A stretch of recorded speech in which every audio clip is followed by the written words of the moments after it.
പിന്നൊരു പോയിന്റ് ഇവിടെ ഉള്ളത് അസുഖം എന്ന് പറഞ്ഞാൽ ഇവിടെ കാണുന്നത് കൂടുതൽ ബെഡ് സോർ എന്ന് പറയുന്നതാണ്. അത് നമ്മൾ ഈ വയസ്സുകാലത്ത് സ്ട്രോക്കൊക്കെ ആയാൽ കുറേ ദിവസം വീട്ടിൽ കിടക്കുന്നുണ്ടാവും. ആദ്യം കുറച്ച് ദിവസം 1-2 ആഴ്ച ഹോസ്പിറ്റലിൽ ഉണ്ടാവും. അപ്പോൾ എല്ലാ റിലേറ്റീവ്സും ആൾക്കാരും എല്ലാം ഉണ്ടാവും, ട്രീറ്റ്മെൻറ്റ് ഉണ്ടാവും, എല്ലാം ശരിയുണ്ടാവും. വീട്ടിൽ പോയാൽ പിന്നെ അവർ ശ്രദ്ധിക്കുന്നില്ല.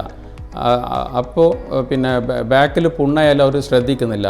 അത് പിന്നെ കൂടുതലാണ്. അത് പിന്നെ സ്ട്രോക്ക് ആയാലും ഉണ്ടാകുന്നു, പിന്നെ ആക്സിഡൻ്റ് ആയിട്ട് നടക്കാൻ പറ്റില്ലെങ്കിലും ഉണ്ടാവും. ഏതൊരു ആളും ഒരു 2 ആഴ്ച അല്ലെങ്കിൽ 1 മാസം കിടത്തത്തിലായാലും ബെഡിൽ കിടന്നാൽ അതിൽ ബാക്ക് സൈഡ് പുണ്ണ് വരുന്നു. അതിനെയാണ് ബെഡ് സോർ എന്ന് പറയുന്നത്. അത് വരാതിരിക്കാൻ ഞങ്ങൾ വാട്ടർ ബെഡ്, എയർ ബെഡൊക്കെ ചെയ്യുന്നു.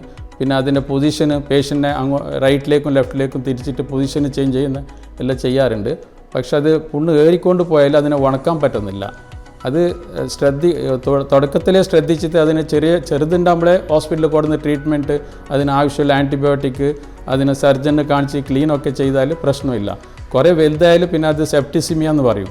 അത് ഈ ഇൻഫെക്ഷനൊക്കെ ബ്ലഡിൽ കയറും. അങ്ങനെയായാലും പിന്നെ ജീവിക്കാൻ ഒരു 50-50 ചാൻസേ ഉള്ളൂ.